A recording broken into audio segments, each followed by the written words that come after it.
Well, in our second installment for this week 3, we want to meet the theoreticians. Some of our objectives for this particular lesson is to, of course, meet these people, who they are, what they offer, and what insights they bring to us. And secondly, we wanted to discover possible ways that we can take their theories that they offer and use them in ways that we can improve our storying and use them in ways that we can improve our curricula as well. And remember, our grand tour question for this class is, why is it important to know and practice the role of story in scripture and service?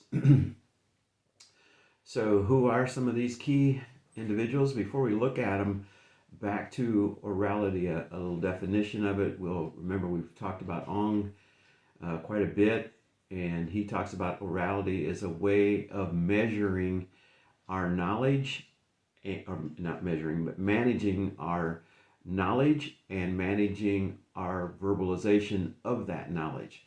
So that's basically how he is looking at it from a primary and secondary orality perspectives. Another term that you'll come across quite a bit, and that will be what we call oral tradition. You'll see that in your readings. Let's begin with what it's not. It's not the antithesis of writing. And we usually think of it that way, the oral tradition of the Ifugao, the oral tradition of the Israelites, and so forth. But it's a particular kind of writing, and that is a writing that basically is inscribed not on paper, but in your mind. And so it's not the antithesis of writing, it's just a different type of writing, one that ends up in one's mind.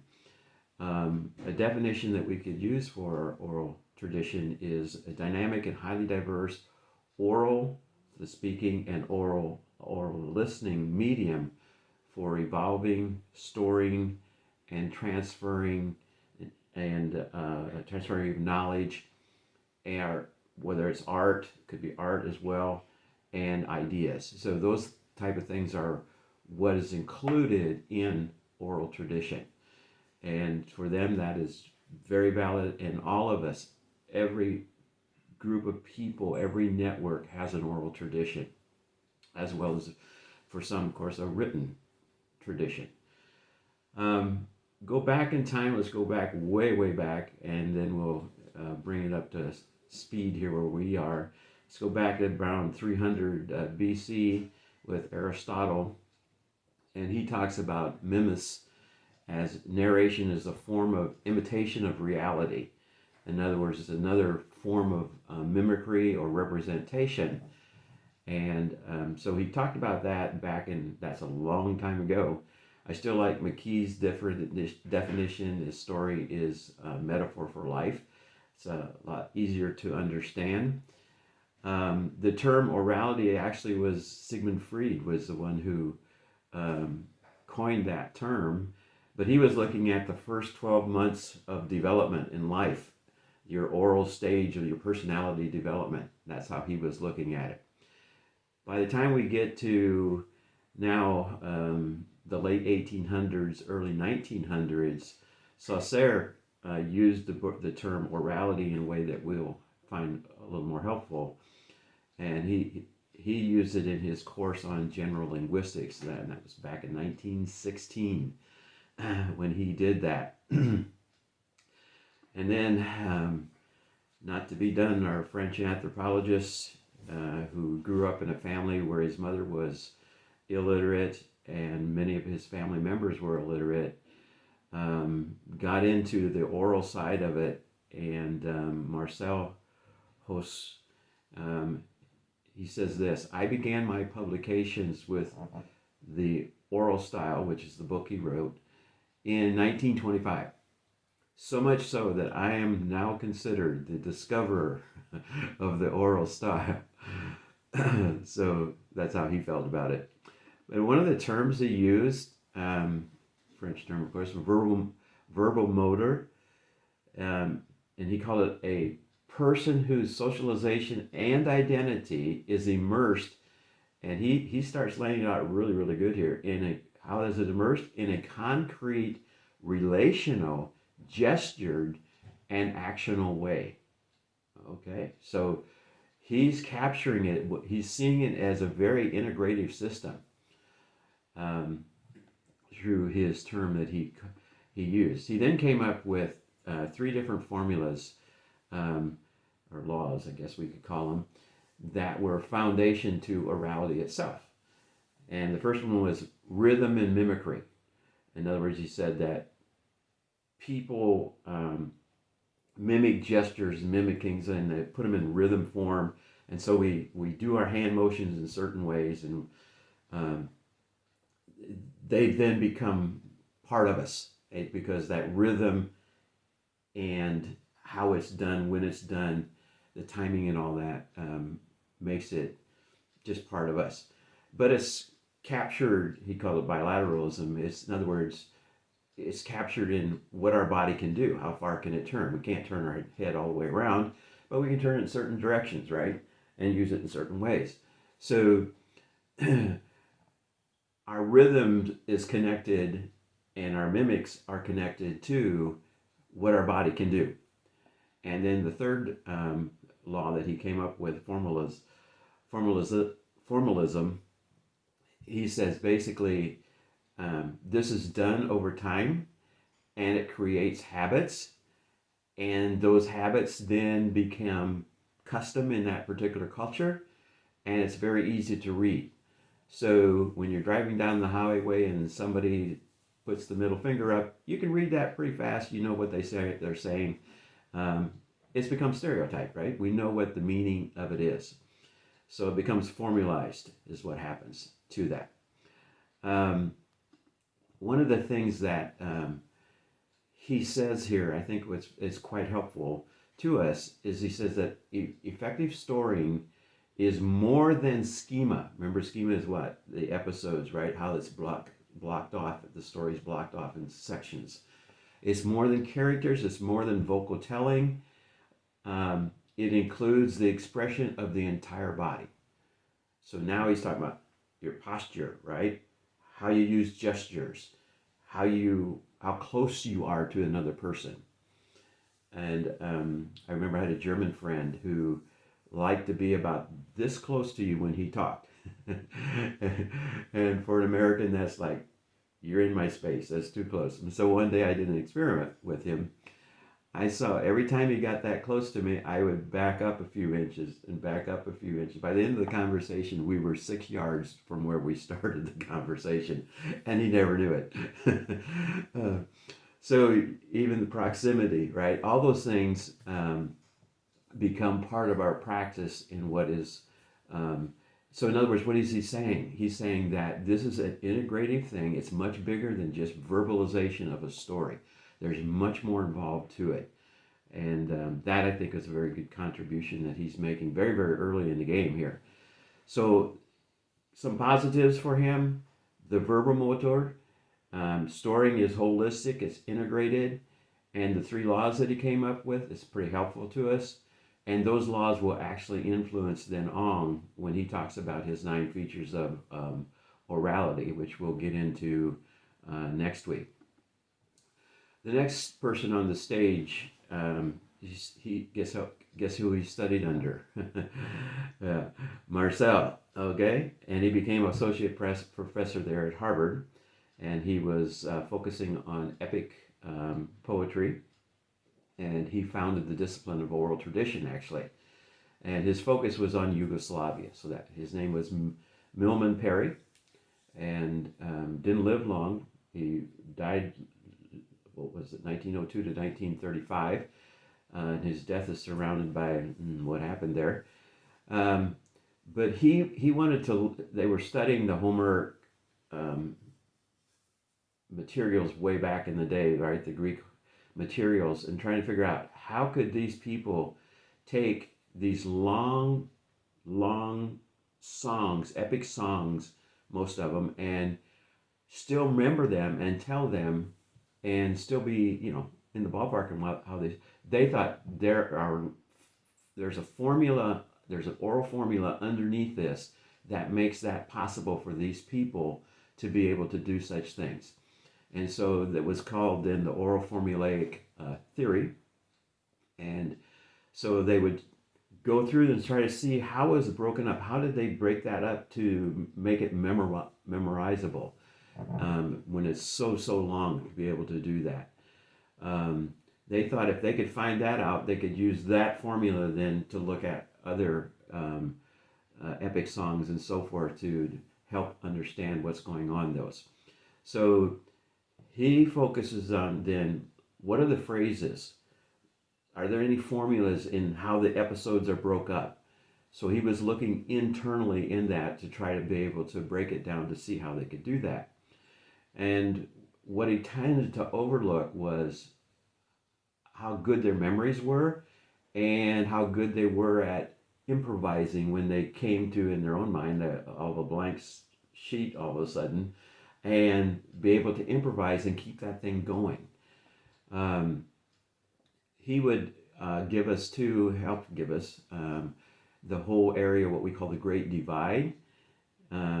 Literacy is in this box, and orality is in this box, and they're just two different boxes, okay? And one doesn't influence the other. Also, during this time, there was no ethnographic research, so everything was done through the literature that was there. Because he died young, Albert Lord, who he had connections with, he was a prof also at Harvard, and he started the whole, he started degrees in folklore and mythology, and he believed that you should really, when you analyze these things, look what the singers actually did, which was a good step. That was moving. There's still the Great Divide, but he was thinking about you have to actually see what they're doing. And he'll carry on Perry's research and looking at the formula. He worked in Yugoslavia and later in Albania and looking at the songs there in Europe. His probably the book he's most known for is The Singer of Tales. One of the things he came up with I thought was very helpful for us is that, and I'll read it to you, he says this, in a sense, each performance is an original, if not the original. The truth of the matter is that our concept of the original of the song simply makes no sense in oral tradition. Now he's actually onto something very, very strong here. Okay, is every time you give a story, almost becomes an original because why? Because you're saying it again and it's not memorized, so you have some changes, additions, subtractions, deletions, that happens. So this will be pretty important when we start looking at Scripture itself. When Jesus told these stories, and how often did he tell these stories, and what language did he tell the stories in, the rural side, urban side, all those type of things. And which ones did the eyewitnesses see, and which ones then got recorded. Okay. So basically, some of the positives Lord gives to us, is that every oral presentation is an original. He still kind of got into held firmly the Great Divide. And once again, no ethnographic research on the field research. It's all done through the literature. Eric Havelock follows, and he will build on Perry and Lord. He was a prof at the University of Toronto. He was also chair at of the classic departments at Harvard and Yale. And he will be the one that will influence Ong quite strongly. Not the only one, sir, but he will influence Ong. And he was, guess who was one of the ones that he will influence? He influenced Marshall McLuhan. Remember him? The medium is the message. So he's a very influential person that in this kind of evolving understanding of orality he plays a major role. His book that he's most known for is The Muse Learns to Write. One of the things he says that besides continuing the kind of the Great Divide was that the natural human being is not a reader. Let me start over. The natural human being is not a writer or reader, but a speaker and a listener. So the natural human being is not a writer or a reader. Oh, that's something that's learned afterwards, right? But a speaker and a listener. And that's one of the things we've tended to forget in our understanding of orality and literacy. And one of the things he started to see was the duality between now literacy and orality. There's variable, but there's stabilities. There's conservatism, but there's creativity. So you would start to see there's a pattern going on here, and that there was a principle of variation within the same, he would call it, but still he kept his boxes separate.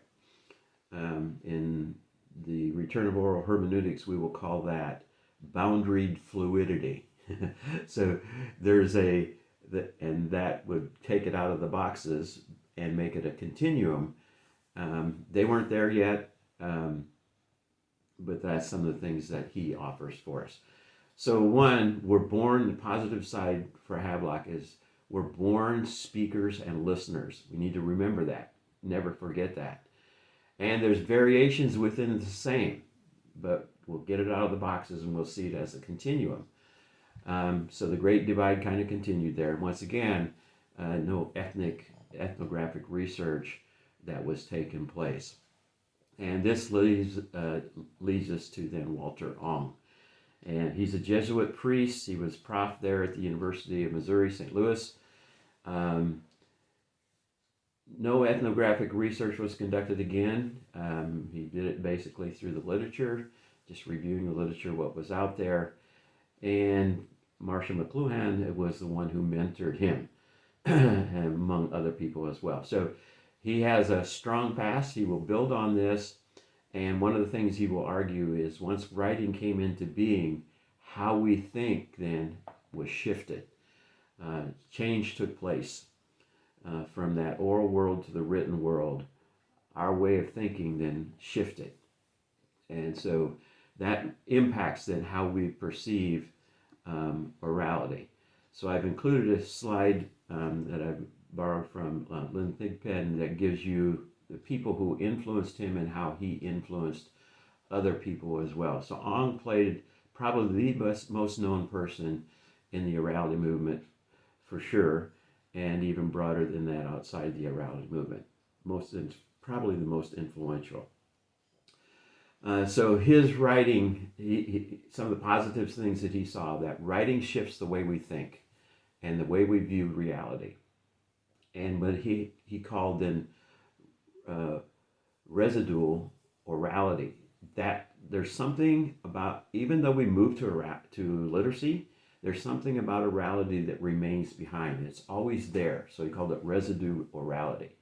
And once again, the negative side of it, he kept the boxes separate, the orality box and the literacy box, and no ethnographic research.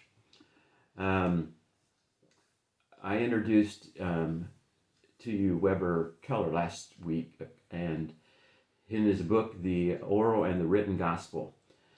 And one of the questions he raises in there is a question I don't think we've answered sufficiently to date. And he asks this question: have text-bound minds blinded us to other possibilities? Have text-bound minds blinded us to other possibilities? And we will argue, yes, they have. And he argues, yes, they have as well. And what he does, and this is the first, he takes Perry's and Lord's and Finnegan's and others and Ong's, and he takes their material now on oral tradition and takes it and looks at it in the New Testament. And that will bring major change, especially in the New Testament thinking of how you, what hermeneutic do you use and how do you interpret it. And so he will bring us back beyond the text into the oral world to help us get a better understanding of Scripture. Jack Goody will now really challenge the two-box system, the Great Divide, and he writes a book, The Interface Between the Written and the Oral. And he takes on Perry, he takes on Lord, he takes on Havelock, he takes on Ong, and he says, no, these two coexist, and they are not boxes separate. No, they are actually a continuum. So he challenges, on the positive side, he challenges the Eurocentric biases of the Great Divide, because we're up here, and think of the evolutionary theorem, right? And because you don't read, you're down there. So there's a hierarchy that's formed. So he challenges that bias. And while he did some of his work based on the theoretical literate side of it, he also now gets into field work, which gives you that insight of the voice of the people. He gets to hear and not just read about. John Miles Foley also didn't live too long, but he was very instrumental. He was a scholar in oral tradition, and back in the medieval times, the Old English literature, and he gets into Homer and Serbian epic songs and so forth. That's what he did. He founded the journal titled Oral Tradition, and he also started the Center for Studies of Oral Tradition at the University of Missouri.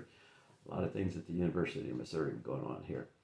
One of the things that I think he really helps us to see is that the term itself, orality, is in dire need of some reworking.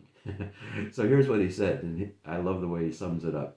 He says, on the one side stood the well-organized and highly drilled forces of literacy and authored text.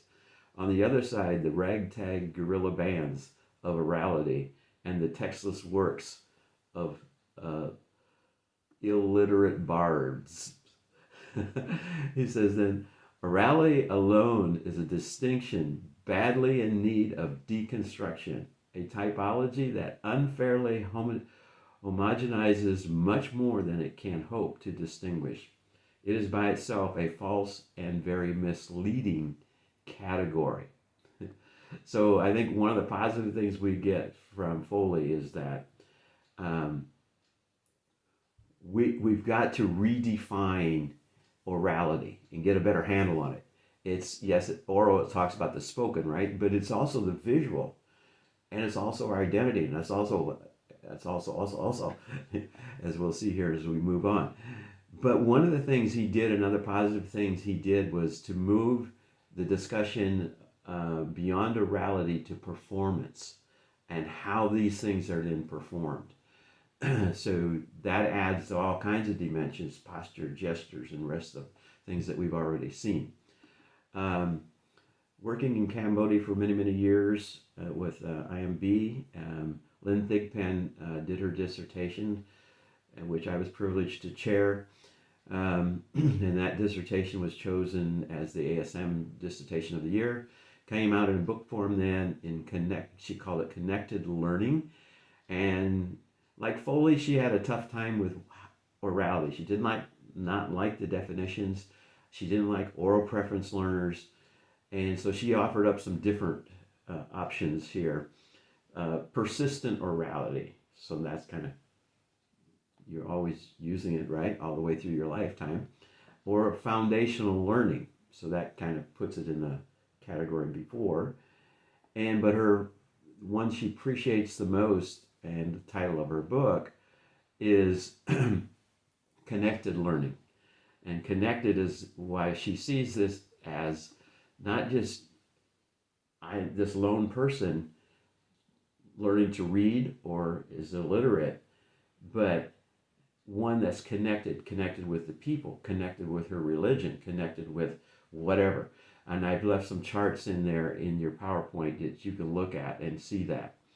So one of the things I think that Lynn offers us in a positive sense is that broaden out the connection here, broaden out the definition, see how connection could be part of that. And once you have connections, what does that do? That forms your identity as to who you are. And she also has a chapter in the book that just recently came out. What is it? Honor, Shame, and the Gospel. And she calls it the dark side of virality. And as I was listening to and reading her dissertation as she was going through it, and the shame that these people go through because they can't read. And even the EFGAL did the same thing. The older people came to me and says, we like what you're teaching, but we don't know how to read. We're too old to learn how to read. But it's okay for our kids to believe this and follow this because we want them to have that because they know how to read. We just don't know how, and we're too old to learn to read, so we can't do that. No, she broadens us out, gives us a better definition, gets into the whole shame factor and how these people are feeling inferior. And so that gets into their identity as to who they are. But one thing she does through her definition is she weds the great divide. She sees it as a continuum, not as two separate boxes. And of course, her work was based on ethnographic research. And part of that ethnographic research included going a couple of weeks using no technology, going straight oral. If you want to know how that feels for a couple of weeks, try that out. That will give you a good feel for understanding the people that you're working with. I'll give you a quote out of here, out of the Return of Oral Hermeneutics that Bill Bjorker and I wrote. We said this: while there are universal features connected to orality, these are expressed locally and generationally. Orality is expressed through oralities. Did you catch that? So there's general universal principles of what is orality.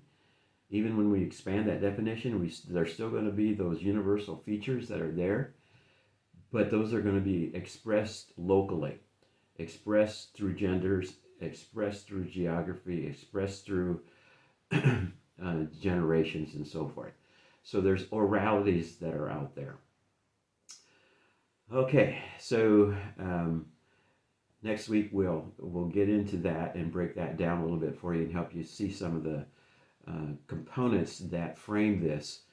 Even though they may be universals, we have to always remember they will be locally expressed. So time for a breakout. So when you get together, discuss this. Which author's theories gave you ideas on how you could improve your storing and how you could improve your curricula? Okay, what did you come up with? What theories are going to make your stories better and your curriculum better? Let's hear about it.